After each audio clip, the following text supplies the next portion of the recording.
Hey there, your fly's down. We put so much effort into covering our bodies that the idea of exposing ourselves in public, even inadvertently after a trip to the loo, is enough to make us blush. Nudity is a taboo that's so ingrained that being in the buff has become the cliché stress dream. But it's more than that. In many places, your naked body is against the law. So how did our birthday suits go from being our natural state to becoming a crime? We expose the history of clothing and get to the naked truth of why nudity is so taboo in today's episode of Impolite Society.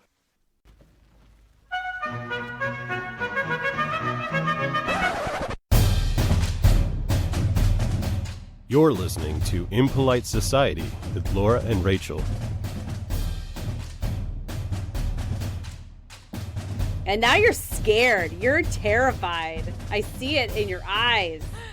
I am. I joined the meeting like this. I don't know if you noticed. No, I didn't. I was testing my sound. I had my eyes covered. I was like, No.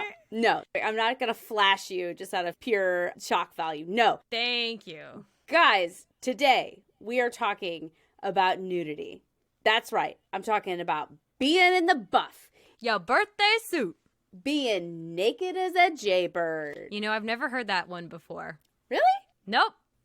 Well, you're going to hear all about it today because this is Impolite Society, the podcast where we tackle the societal taboos one rude question at a time. Rachel and I take turns asking ourselves the rude questions that you cannot ask in impolite society. And I'm Laura. And yo, this is Rachel on the mic. Rizzy Ray. Rizzy Ray. I just really am feeling like my inner shock jock DJ tonight. Well, we're going to get a little bit shocking here today. Yeah, we are. Hopefully not too shocking. She's covering her eyes again. I'm not going to flash you. Don't worry. I don't know what's in store. You're fine. Have you ever had that dream where you show up somewhere in public and you're totally naked and you're absolutely mortified? The thing is, I've had a lot of anxiety dreams. I had a dream where there was tigers attacking me, like laying siege on my house. I've had test dreams recently. In the last 2 weeks, I have dreams about tests that I haven't studied for. Last night, I had a dream I was in a play that I did not have my lines or songs prepared at all. I was just going out there. No nudity. Nudity does not come into my dreams at all, I guess. It's because you're so prudish, you'd never even considered the thought that you would be naked in front of other people. You know, but the older I get, the more I don't care. Well, honestly, I haven't had that dream either, but I know it's a common thing for Laura's other like, people. Look at me. Yep. And it's a really common thing. It's a common dream. It's a common anxiety, that thought of being naked in front of others. That's why if you say to someone, oh, your fly's down, they instantly go, Exactly. It's mortifying. And where does that shame come from? And why could you be arrested if that dream was a reality? Why is my naked body a crime? Why is my God-given body being in its most natural form, why is it a crime? This is the way we all entered the world. It's the way we end up on that autopsy table and a bombing table that Laura used to work on. You sure do. And in doing the research on this one, I went down the rabbit hole like I usually do. So many directions, looking at anthropology and law and history and all this different stuff. And I just want to say, I hope we make this all look easy to the listeners, because it isn't. Because putting all this knowledge down in one spot, it's really hard, guys. And somebody needs to give me a cookie or something, because I went to the nth to the research for this episode. And I agree. I read through it. I saw your note. And that's why I want you to look under your podcasting chair right now. It's Grandma's cookies, and you get a cookie, and you get a cookie. But Rachel, you don't even know how far I went for the research. I visited a nudist colony. Wait! This is not a joke. What? I legitimately went to a nudist camp. No way. And I spent the entire day naked. Nude. How was it? Fucking weird. Oh, no.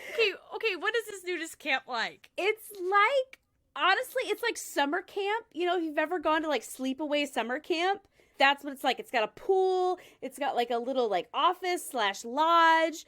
And there's no clothes allowed. Like, even if you wanted to wear clothes, they would kick you out. They'd say, get out of here, you fucking disgust me. If you are a visitor, it is not clothing optional. You have to be nude all the time. If you have property there, however, you live in one of the houses, I mean, then you're allowed to do what you want.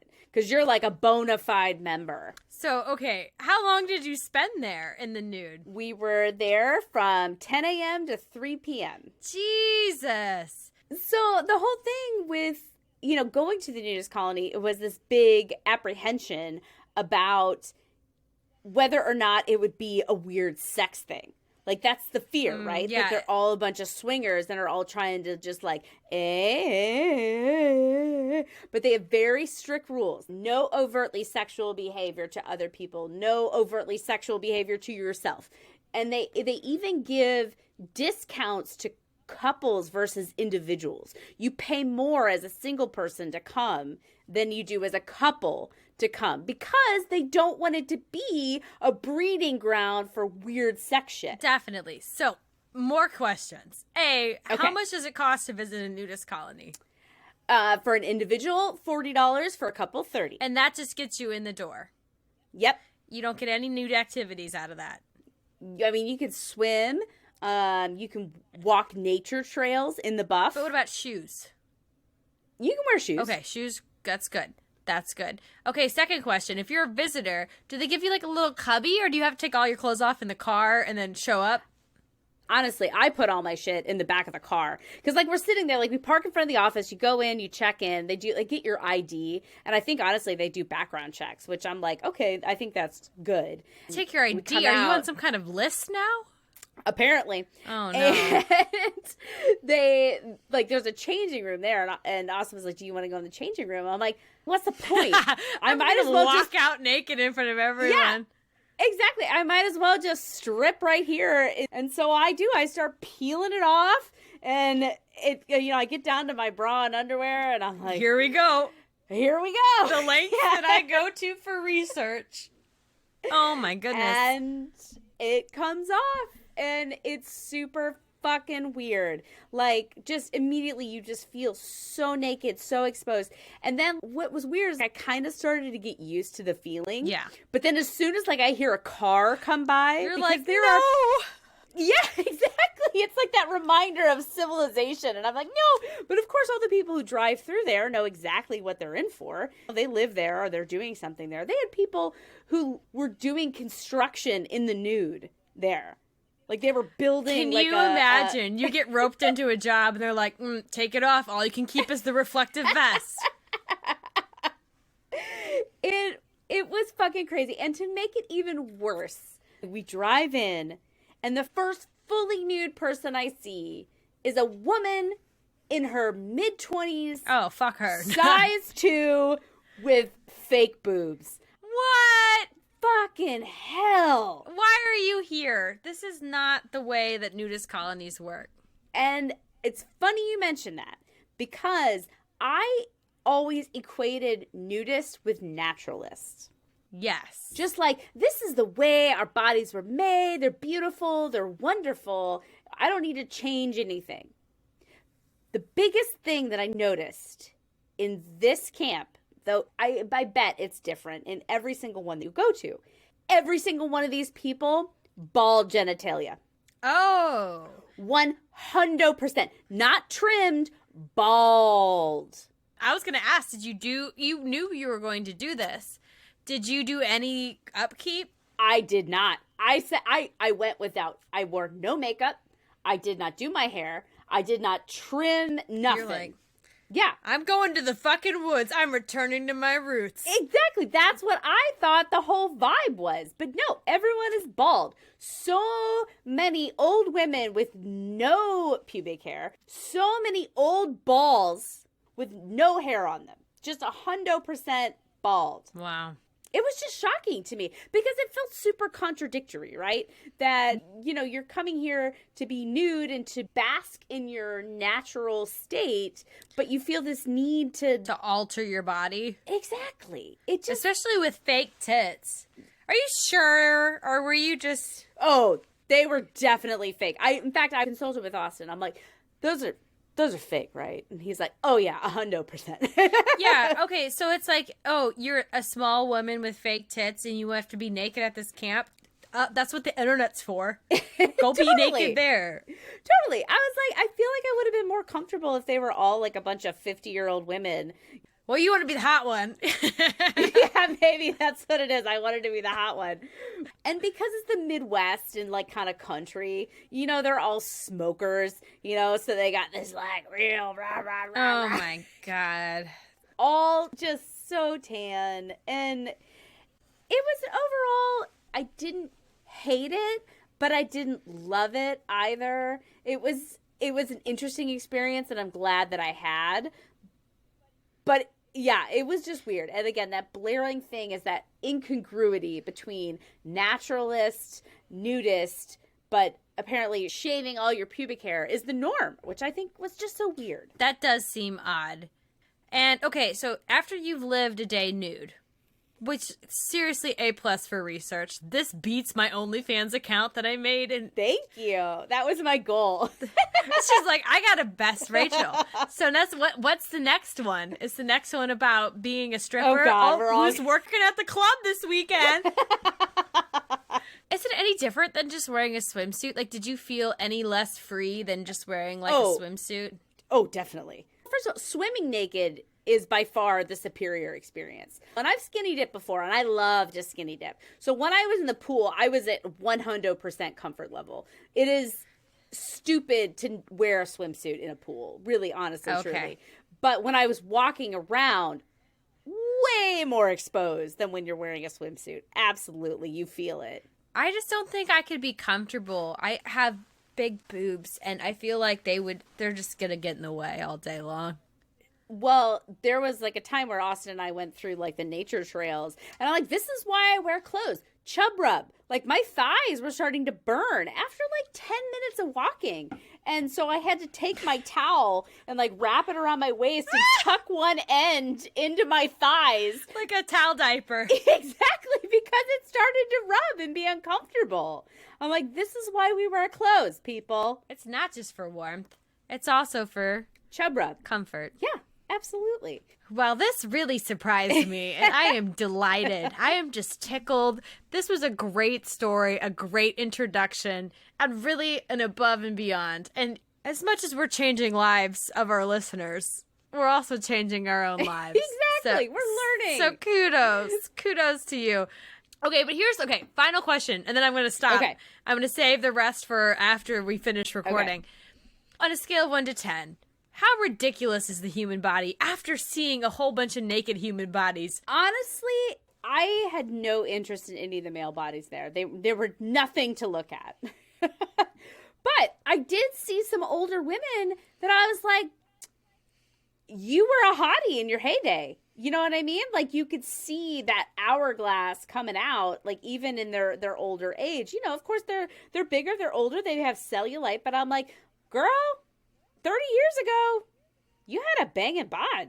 So, I mean, if anything, to me, maybe it just emphasized the beauty of human body, at least the female human body. All the other guys had, you know, beer guts and bald balls, which are not attractive to anybody. Okay, so one more question. How hard is it not look down constantly? Yeah, it was hard. You are immediately like, eye contact.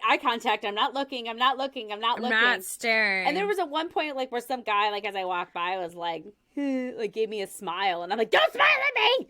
Don't you do it! Don't even look at me! That would be horrifying. Yeah. I would cry. I didn't like it. That was only one interaction, and I'd like to think that it wasn't a creepy smile. Who knows? But it'd be like you should have paid $40. Yeah, that's your creepy tax. Is that $10? Yeah, get the fuck out of here. With that as our introduction to the world of nudity and Laura's introduction to the world of nudity, we're gonna dig into the history of clothes, what it means, the laws around clothes. Why is our naked body a crime? Okay, that was refreshing. We'll be back.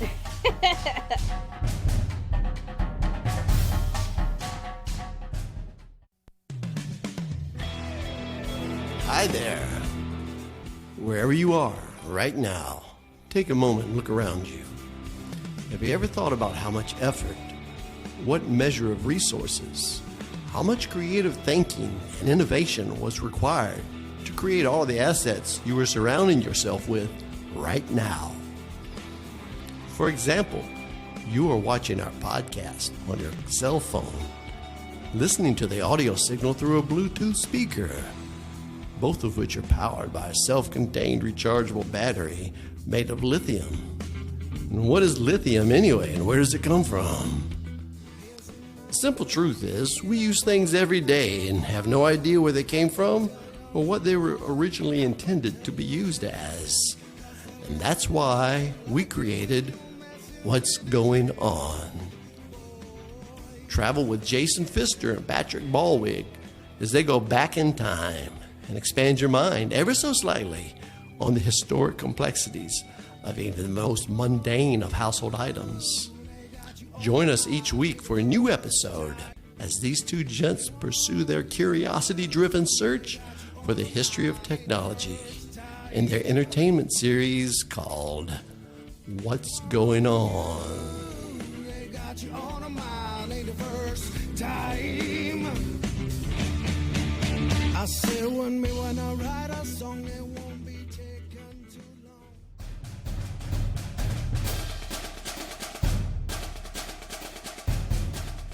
When did we start covering up our shame?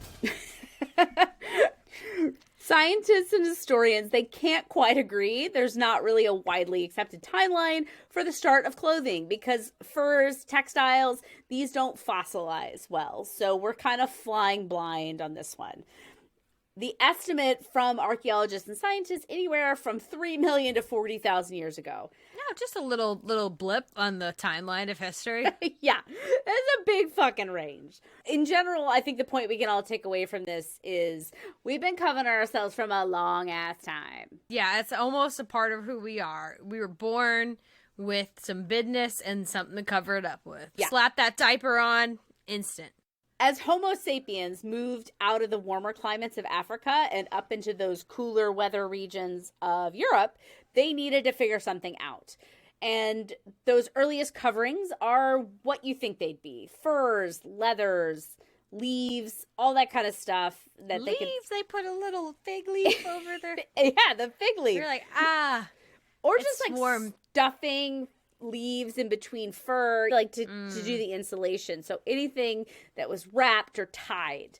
And that was primitive stuff, but at some point, these ancient humans started to make real clothes. So they started to do textiles and cutting and sewing and that kind of thing. And then they sold it on Caveman Etsy, and they said, you can support me in my art, my craftsmanship. If they had that available, I don't think anyone would give a fuck because there's too worried about eating and surviving the next 4 hours. Yeah, no kidding. They're like, okay, you hand sewed that, but how many leaves can I stuff in there? Precisely. And when they started doing that kind of stuff, they started moving around even more. They went more northern or crossed that land bridge or whatever in the Dire Straits or the... You know, that thing that brought people to the Americas. Yeah, that thing. Dumb thing. And they needed to adapt to even more harsh environments, more clothes, different clothes. I think every cave woman was like, yes, more clothes. I need options. And then she's like, oh my God, we're crossing the strait today. I have nothing to wear. And her husband's like, you had so many things to wear. You have so many furs, so many grasses, so many leaves. Yes, you got 3 grasses yesterday. What do you mean you have nothing to wear? She's like, I don't like them anymore. Sorry. I have a feeling that came a lot later, but I appreciate the sentiment. As people started moving around and there's a lot more geography being covered, societies naturally start to form. So as these hunter-gatherers become farmers, people start to mix together, they're in smaller spaces, and clothes took on a new meaning, and that was status. We can't possibly be going around thinking we're all equal. That's not how humanity works. Exactly. We have to know who is better than everyone else, who is below everyone else, and who is at your level. These are things that humans need to know. Archaeologists, smart people around the world, they're not 100% sure when this kind of status happened, but at least by the time that we got to the ancient Mesopotamians, which is between the 4th and 6th century BC, clothes started to mean something. And the societal opinion was it was better to do some things naked. You don't need your loincloth getting caught in this newfangled wheel, right? Or your toga flapping around like a matador's cape, making that lion mad. So it was better to be naked when you're doing stuff like work. To be nude meant that you had to work, which means you were poor. Like women volleyball players, you needed the mobility, right? That's why they wear those little spandex shorts, not for perverted reasons, because they need mobility. And apparently the best way to get mobility is by being as close to naked as possible. Well, these ancient individuals would absolutely agree with you. Ancient individuals and 9th grade girls volleyball coaches. On the same page, as God intended. Yes. Why are we all not playing sports in the nude? That's what I thought when I watched the Olympics. Every session, I'm like, too many clothes. It was better to be naked when you're doing stuff like work. To be nude meant that you had to work, which means you were poor or a lower class or a slave. This spanned kind of across the Mesopotamians, the Egyptians, the Greeks, the Romans, and on and on and on and on and on. Well, I think that just put a nice bow in it. We wear clothes because we don't want to look like we're blue collar. Isn't that humans? We all want to appear like we're higher status than we actually are. Put a bow on it, done. We wear clothes so we don't look poor. Exactly.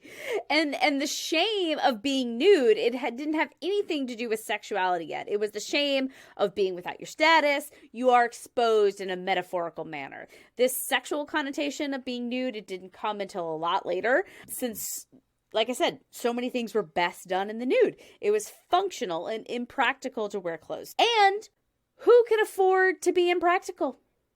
Rich people. And we all want to be rich. Yeah, who doesn't? That's literally what we do in America is we pretend we're rich. Yeah. And so then after it kind of had this general feeling of clothes are better, makes you more upper class, snooty, there was a little exception to this. We got the Greeks. They love to be nude. They love showcasing their athletics. Oh, they fucking love to be nude. They're like, make me naked anytime, anyway, till Sunday. Any excuse to take their pants off. Oh, I'm throwing a disc. Better take these drawers off.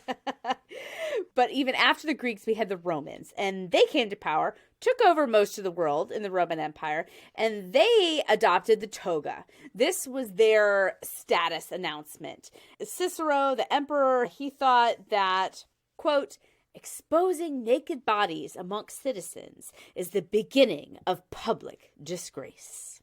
Ooh, so why did he think that? What was about the naked bodies that would make him think that it was public disgrace? That they felt the Greeks being naked and doing all this naked athleticism was homoerotic. Oh, but wasn't it? All roads, right? All roads lead back to the Greeks, the pedophiles. To diddling children, yes. And if they were like, oh, those Greeks, they were all about that swinging dong during those Olympics, you'd be like, okay, fair. That's fair. You got me. They absolutely were. As time started to march on, cities, towns, they get bigger. There's more of a defined social class that pops up around the world, not just in the Roman culture. Like you said, we got to judge people. We have to determine their worth by, like, material signifiers. On first glance, we have to be able to determine. I need to know how valuable you are to society just by looking at you. Mm-hmm. And through this growth, a sort of a middle class kind of emerged, though really how middle class was it in ancient Rome and the likes, but it became more and more important in everyday life to be able to signify that. But of course, there were other influences to this. The one that I think that we would all expect, which is the rise of Christianity. They adopted their style of dress from the Jews, and they had a big influence on being modest and keeping covered. And So we really owe the song Modest is Hottest from TikTok. We owe that to the Jews. So it's just another contribution of the Jewish people. So thank you for that. And then Islam popped up. They also put a high emphasis on being modest, especially the women. They took it to the nth. As we are seeing in the moment. You have to see. That's about it. But the rest of you should be under a sheet. Honestly, they should be thankful they get even allowed to see. Yeah, no kidding. But sometimes I do think that would not be freeing to just throw on a burqa every day and not have to do my hair and makeup? Am I just in a different form of a burqa? That's kind of what they say. My dad went to Saudi Arabia, and he said it was so interesting because you see all these women in these burqas, like the full face covering, just the eyes out, but you can see underneath their feet. Clack, clack, clack, clack, clack. They're all wearing like super high heels. Oh, God. Because Saudi Arabia is outrageously rich. Like everyone in there is basically an oil baron. So they're wearing fucking Louis Vuittons under their burqa? Yeah. And like super high fashion stuff. Oh, you're not influenced by the Western world. You're not corrupted by the Western world. Get the fuck out of here. Saudi Arabia, they're our allies. We're selling them planes left and right. Oh, yeah, Saudi Arabia is their own thing. We're besties. Quote unquote. But it's just like, if I had to wear a burqa every day, I'd be wearing fucking sweats. I'd be wearing my spandex shorts and stuff. I'm wearing my spandex right now. I got my yoga pants on. Ooh. Yeah, I would wear that, and I'd be rolling around in my fucking Skechers walkables, and I'd be like, you know what? This is what God wanted. He didn't want me to be hot. God never wanted me to be hot. He wanted me to be under a blanket, cozy. With a full bush. He sure did. Yeah. Who am I to argue it? And as we all know, Christianity, Judaism, Islam, these are the three religions that pretty much took over the world. So a taboo was born. And at this point, it's just a little baby taboo. Like, it's just a little baby. It's like opening its eyes, and it's got like the no teeth kind of like sucky face. Like, yep, because it is still acceptable to be nude, like when you're bathing in public places, when you're swimming, when you're doing manual labor and that kind of thing. People recognize the sense of being naked. But around the 1500s, this is where our baby taboo, it starts to, go through puberty. Get a little beard, get a little angsty. Yeah, like its balls dropped with velocity.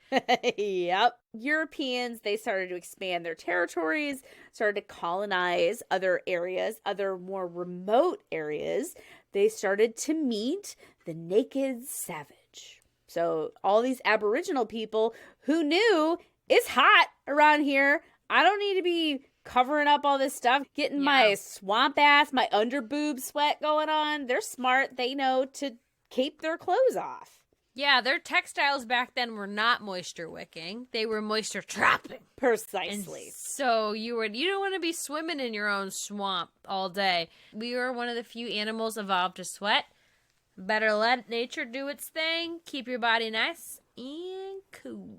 Precisely. And that nakedness of these Aborigines, they reinforce the European idea that they were more civilized. They're a higher class and a higher grade, and therefore more human than these other people who let their dangly bits just dangle. As Bridget Jones would say, her wobbly bits. And when slaveholders acquired more slaves, they would baptize them to make them Christian, and they would clothe them, thus civilizing them and making them part of the European world, the European tribe. The Western world. And then by the Victorian era, and this is around the 1800s, nudity, it's done. It's had its heyday. It was 100% associated with shame, sexuality, immodesty. The idea was keep yourself clothed. And not even just keep yourself clothed, but wear clothes that change your body's shape. Mm-hmm. Like, it's insane the lengths that they went to make themselves not look like normal humans. It's like, I'm going to take this bone of an animal from the ocean, I'm going to put it in some garment and I'm going to use it to pretend I look different than how I look. Like, that's really taking clothing to the max. So in the Victorian era, there's all kinds of religions and different kind of branches of Christianity popping up, each more conservative than the last. It was a time of high collars buttoned to the nth degree, corsets that cinched your waist as tight as can be to also somehow be sexual and idealized at the same time. It was a very confusing time. We're still unpacking the repercussions of that era to this day. We totally are. But also during this time, I mean, over the last couple hundred years, the human body day to day was like, cover up, covered up, covered up. Mm-hmm. But like the human figure in art was very prevalent through all this stuff. And this was part of all the rabbit hole that I went down, the resurgence of nudity in art and kind of the fascination with this art, and then how art depicted people nude, but then in real life everyone was clothed, and how breasts didn't become sexualized till actually really late. That's why you'll see Middle Ages and even some French and beginning of Victorian era with boobs hanging out because they didn't become super sexual until later. Yeah, they used to wear like corsets, and then your nipples would be out over the top to signify you were young and like they were perky. And there was one French aristocrat, maybe she was the mistress of a king.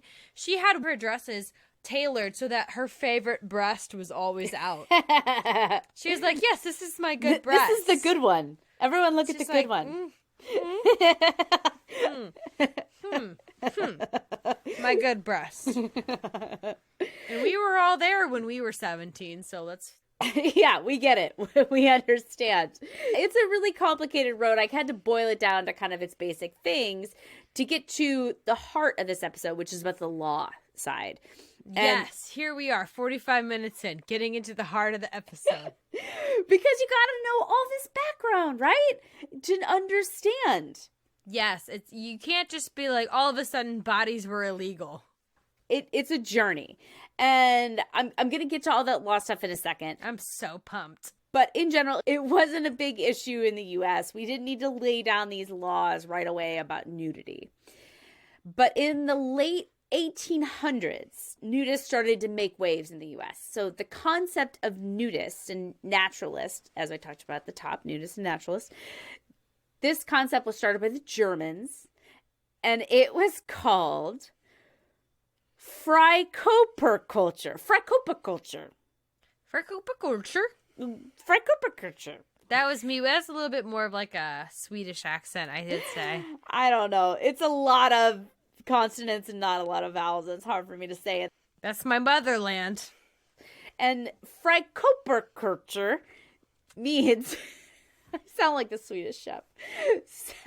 It means free body culture. Ooh, I like that translation. So they started it in the late 1800s. Germans brought it to the U.S. in the 20s. I wonder what they were running away from. Weird, in the 20s. And the first nudist association was born in 1929. It was called the American League for Physical Culture. Really harkening back to those Greeks, you know?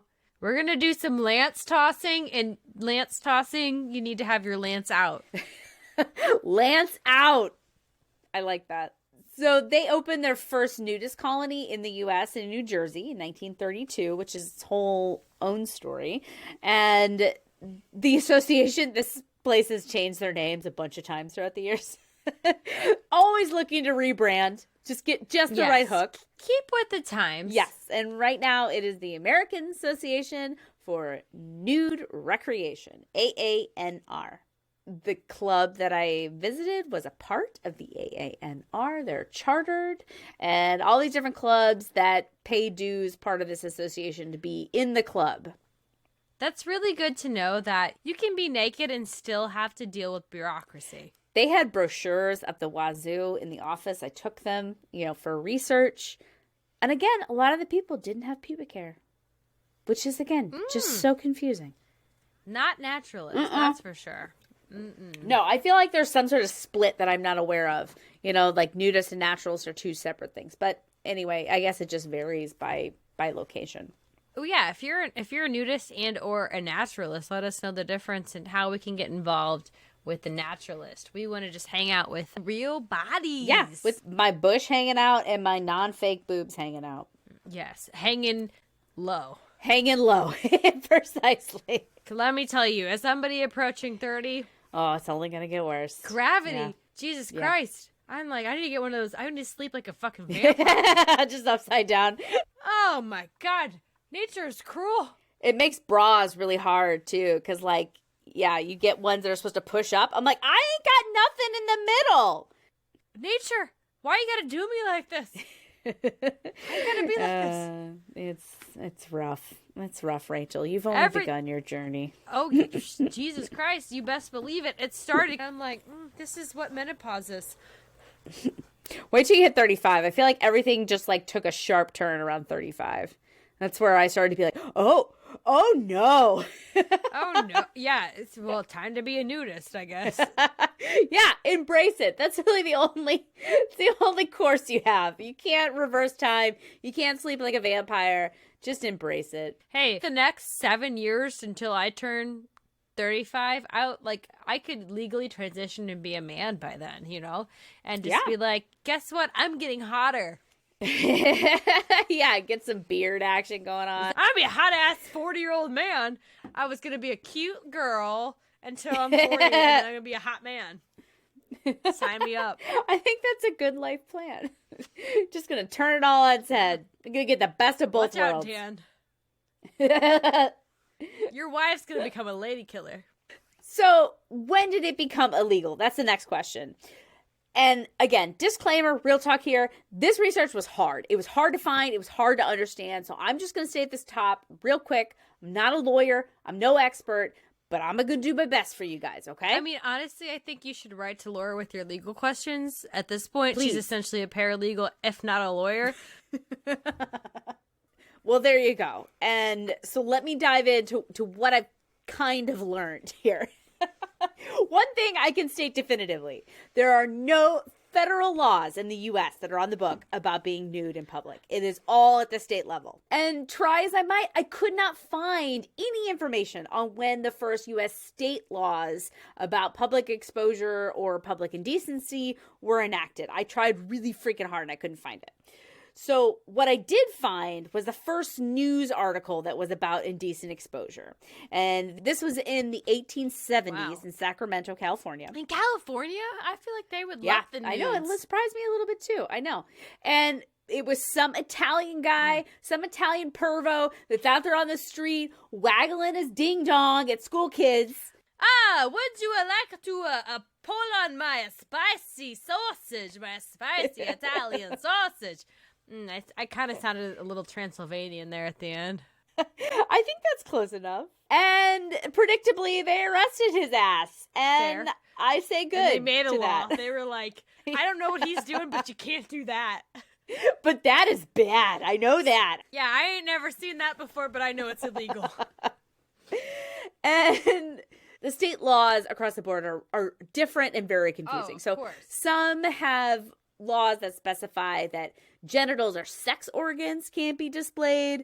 Others say nipples of women count. Some say that they don't count. I think all of them give exception for breastfeeding, but like just being topless. Yeah, there's a lot there. I feel like the only illegal sex organ should be a penis because no woman is going out in public and is like, look at this! Flicking her bean and be like, look at this. No. You trying to tell me I was to give birth on a park bench that I would be committing a sex crime? That's a patriarchy. No, I think we all know exactly who this is aimed at, and that's Italian perv who is in Sacramento telling children in the 1870s. to yank his spicy sausage. Yeah. Precisely. And some of these state laws, they specify that there must be an intent to arouse. So just being naked isn't against the law. It's you're being salacious, you're tugging on your spicy sausage, you're rolling your nipples around, that is illegal. But there's a whole list of state laws. There's going to be a link in bio about the state laws for each one. It's very different, so check it out. It's pretty interesting. But these laws, to a layman / paralegal / Juris Doctorate of Impolite Society receiver. Somebody who's proficient in nude law. Yeah, it's pretty freaking murky. And the general gist that I got, and I could totally be wrong here, is that there's not a lot of convictions coming down from the bench that are about public nudity unless you're committing a sexual offense. So again, waggling your dick at people and being like, oh, you want the spicy sausage? You want my spicy sausage? The gist that I got is if you're just trying to be nude on your own, you're not bothering anybody, you might get the cops called on you, but you're probably not going to go to like legit prison. Mm-hmm. Again, disclaimer, if you take my advice and you end up in the pokey, I'm not claiming any responsibility for that. We're revoking it. You, by listening to this, you have signed a limited liability waiver, and, you know, we're not lawyers, we're not legal advice. I think that's very clear that we don't know what the fuck we're talking about 80% of the time. Well, speaking of not a layperson, this is the smart dude named Richard Posner. He used to be on the U.S. Court of Appeals. What it comes down to are two amendments in the Constitution. The First Amendment, which protects your right to free speech, and the second thing, which is the State Action Clause of the 14th Amendment, which we all know, of course. I don't even need to say it. Yeah, I know the 14th Amendment off the top of my head. I got my Bill of Rights and In fact, not even just the 14th Amendment, the State Action Clause, which just means it's buried even further down. Yes. Did you not learn that in your civics class in high school? For those who didn't get their Juris Doctorate at the Impolite Society University, this states, quote, "A state cannot make or enforce any law that abridges the privileges or immunity of any citizen." So, you have the right to free speech, and you have the right to do what you want, as long as it isn't against the law, which again doesn't impugn the privileges or immunity of it. You can see where the circle kind of goes around and round and round there. This is the most, like, legalese impolite society ever created. It was a deep dive, like I said. And there wasn't a lot of case law that I could find, because I'm not a lawyer, about an individual's right to be naked and do their own thing in their own space, or, you know, in the backyard or in a semi-public space. But there is case law, and this was off-cited, so I felt like it was pertinent to our conversation here. It was about nude dancing. Nude dancing? Yes. And this was more recent than I thought it was. When you think about this kind of stuff, I would think that it would be in like the 60s, the 70s. No, 1991. This is the precedented case law. And this case made it to the Supreme Court. It was Barnes versus the Glen Theater. So they wanted to open a titty bar in South Bend, Indiana. And the town said, no fucking way. It's against our public nudity laws. Made its way up the chain, all the way up to the Supreme Court. And the Kitty Cat Lounge, which was the name of the club, they said this was a violation of the First Amendment right. Freedom of free speech, freedom of expression. And in the end, the court, they determined that the state has the authority to ban public nudity because it furthers the government's main goal, which is protecting the order of society. No, I mean, you lost me a little bit, but this whole thing is very perplexing. A, the government should not tell you what to do in your business. If you want to have a titty bar, have a titty bar. B, why is this going all the way to the Supreme Court? Huge waste of taxpayer dollars. That they just wanted to talk about tits on the public record. So having somebody dancing naked is against the order of society. Yes. And so it comes down to the town. They had a lot of reasons. They said they didn't want a nude club. It would drive down property values, bring up crime, bring up like hygiene, all this kind of stuff, right? Bring down the hygiene of the community. Yeah. I can't shower. I have to spend my time at the kitty cat club. But the real heart of the matter is that the Supreme Court decided it didn't violate their First Amendment rights because, quote, nudity itself is not inherently expressive conduct. I feel that. Yeah, I feel like saying that, oh, it's my First Amendment right to be naked and sexually naked. I didn't feel like that fit either. Nothing about this story makes sense. Like, nobody, I don't think anybody's in the right, to be fair. Yeah, it's really murky. It's really confusing. I mean, I read a bunch of stuff about this and trying to go really, really deep, and it made me think a lot about a lot of different things. But we're not talking about strippers today. We're talking about people just going about their business, being naked. Why is that a crime? Why is my body a crime? Why can't I walk out my front door and say, "Hey world, this is me"? Yeah, exactly. And the spirit of these public nudity laws is that you shouldn't be doing indecent things in public where people who don't want to see you have to see you. Like being naked, masturbating, having sex. You know, it's considered this form of sexual harassment. If you don't want to see some dude waggling his dick at you and not have anything to say about it, right? And again, that comes into the play with the state laws about intent and things like that, but it's different across the board.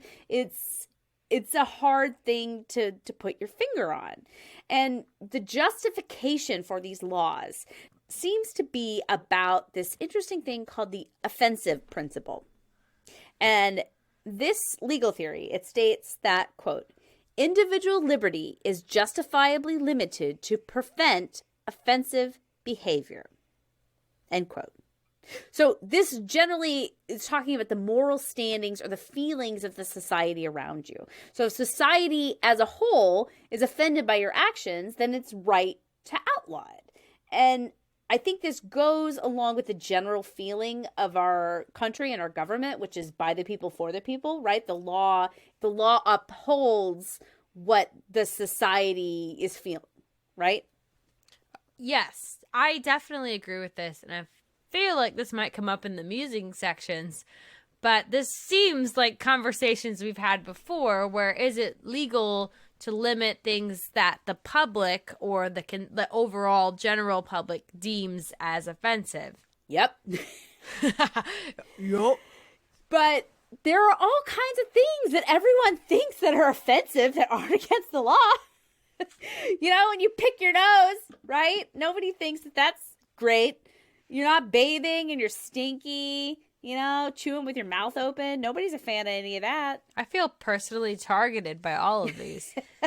If offensive is illegal, then we definitely need the Impolite Society law firm to cover us, because we exclusively talk about things that are outside cultural norm. I don't think anybody's like, sex dolls, give me more of that. Yeah.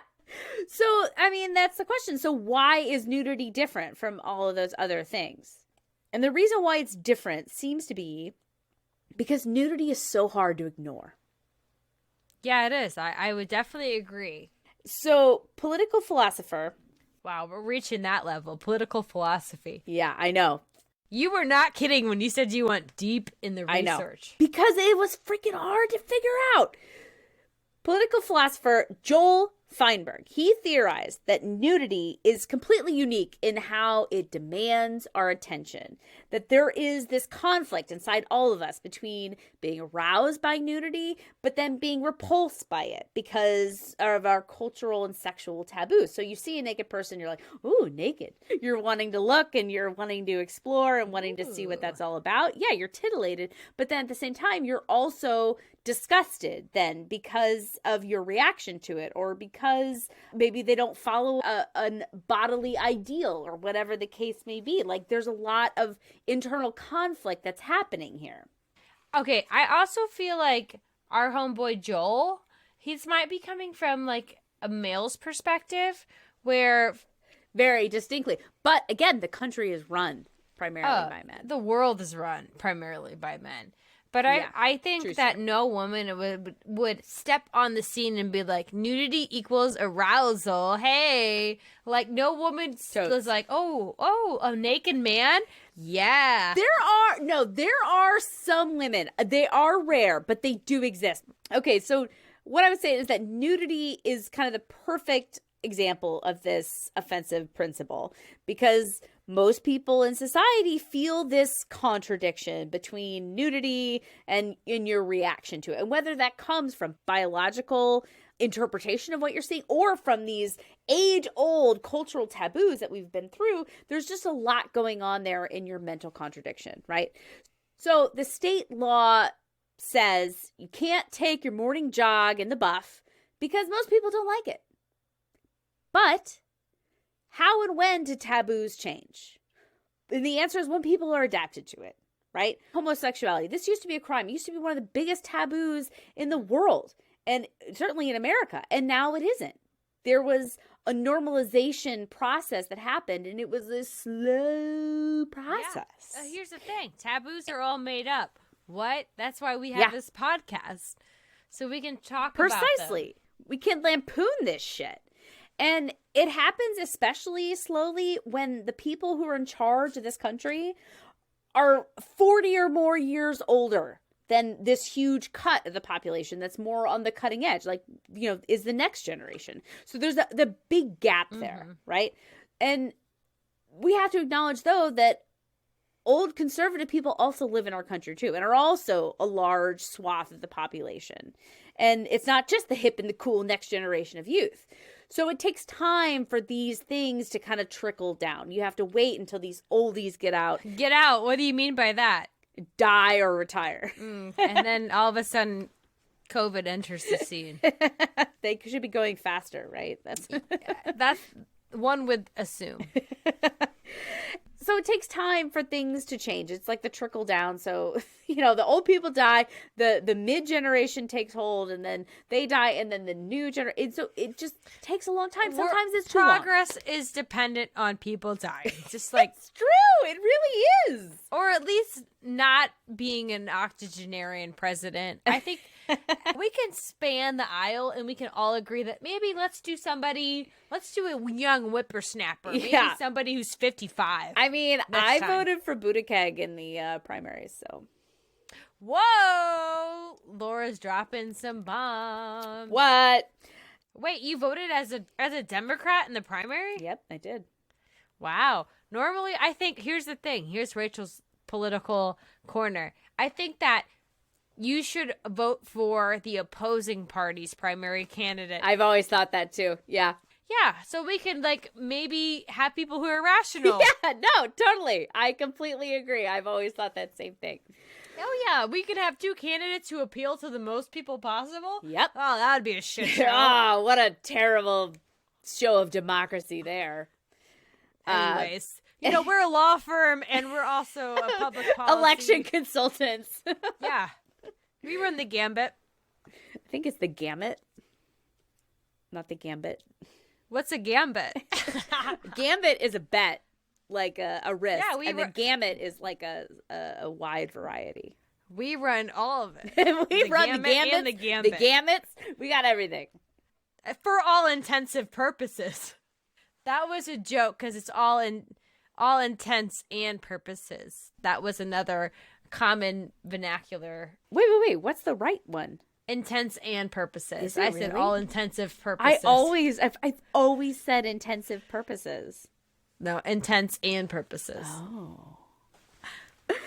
All right. Point is, it does change. It just takes a long ass time when you've got an octogenarian in office, and we've just got an uphill battle going with these things. And both ways in the snow. Yeah, precisely. Just like old people. I think these laws were made in the books for a lot of reasons. I think there's, you know, American prudishness about anything sexual, while at the same time we're over-sexualizing anything we get their hands on. And of course, this is another thing that I thought of that was more like speculation on my part, but I'm standing behind it. It's a lot easier to prove that someone was purposefully pointing their dick at you or their child if they have to pull it out to do it. Okay, fair. That's totally fair. I was just like, oh, my dick was just existing here. Yeah. As opposed to like, oh, let me unzip and like take it out. Yeah, everybody else is wearing pants, but I'm not going to wear pants because I want you to see. Precisely. And I want a clear path to have someone arrested for exposing themselves to a child. And I guess maybe if that means we all have to cover up, maybe I'm for it. For the children! We have to think of the children. Do it for the children. But also, I feel like children, they would be okay with the tits out because they're like, it's an all-you-can-eat buffet out here. So maybe just keep your penis. Yeah. Yeah, it's always about the dick. Keep the dick covered. Free the tatas. Bind the dick. Bind Nobody the dick. wants it. That BDSM? Anyone? Going back to that. Cock and ball torture. I'm all for it. Right back to Yes. Oh, God, they might like it. No Yes. cock and ball torture. Please no CB2 do not for walk you. in front of a child with your penis in a cage. Just keep your penis where it belongs. Tucked between your legs. Hannibal Lecter style. Here we go. We're referencing all of our previous episodes today. Might as well.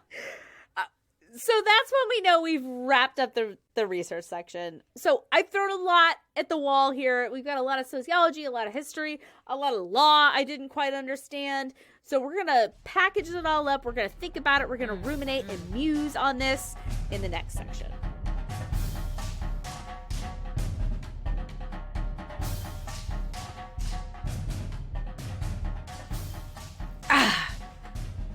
How's it feel? We stripped off some layers. We're like letting it hang out for the musing section. We gotta get in our natural state for that. Tits out for musings. Tits out musing. I'll do it. I don't even care. No. It's hot. It's summer. I'm trying to cool off. I'm trying to have hot girl summer over here doing my podcast in my basement. Hot girl summer's like, I'm fucking temperature is hot. Let me take off as much clothes as possible. But so now that, the tits are out and the brain energy is flowing, let's get musings. Let's muse about what the naked body means. Okay. So the first thing I thought of is about Americans in general, because we're based in America. We're an American-centric podcast, right? That's the world we live in. What? You couldn't tell by our accents? Or by our talks about our old-ass president. Because in Europe, they have nudity taboos, into some sense, but they have a ton of designated nude areas. The first time I went to Europe, I was there with a high school group of musicians, which sounds cooler. It was a symphonic band. I think that sounds awesome. Being in Europe in high school, amazing. God bless my parents for sending me because I did not deserve it. Because I read my journal and it was all about the drama that was happening with the other teenagers. Yeah, youth is wasted on the young, right? Yeah, I was just like, what the fuck? I landed in London and we got a newspaper. And we opened the newspaper. In the newspaper, there was an ad. It had titties out. And it was just like... shocking. Yeah. Oh my God. It was all we could talk about. It probably made it in the fucking journal. But in America, we're super obsessed with status, right? We've talked about it before, about social media, about putting on that show, lying about how awesome we are all the time. And is that so ingrained that we are uncomfortable taking off our armor, our clothes, in front of the world? Does nudity represent this kind of truth that Americans are uncomfortable with? Because we all are equal. Underneath your clothes. That's a Shakira song. Underneath our clothes, we're all the same, right? We're all just these weird naked apes that are walking around. Your clothes tell about yourself. So many things.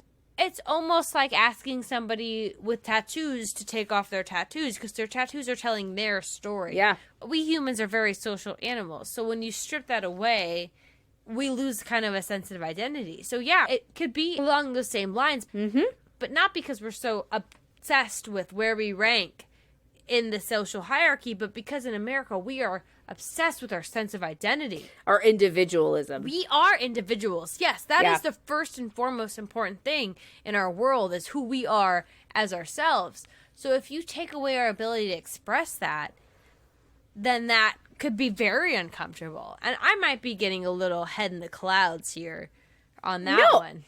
No, I agree with that because as I was at this nudist resort, I told Austin, I literally said to him, I'm like, I feel like I'm without my armor. I use my clothes to signify a lot of things. And I think maybe it's because I am uncomfortable just like with myself. Like I'm always trying to dress myself to minimize the things that I don't like about myself and emphasize the parts of my body that I do. And so just being laid bare is very uncomfortable, not only from the physical aspect, but like what I want to signify to the world. How you want the world to see you. Precisely. And so that's a very uncomfortable feeling. So I agree. I'm on board with that. Yeah, I just don't think a lot of people get to that level. They just think like, ew, nudity. Yeah, but I mean, like with any taboo, that's what you have to do, right? You have to dive deep to think about, why do we feel this way as a society? What led us to where we are? And what do we do going forward? And that's where we have to go all the way back to the Mesopotamia days to realize that being naked meant you were a toiler. You were working. Yeah.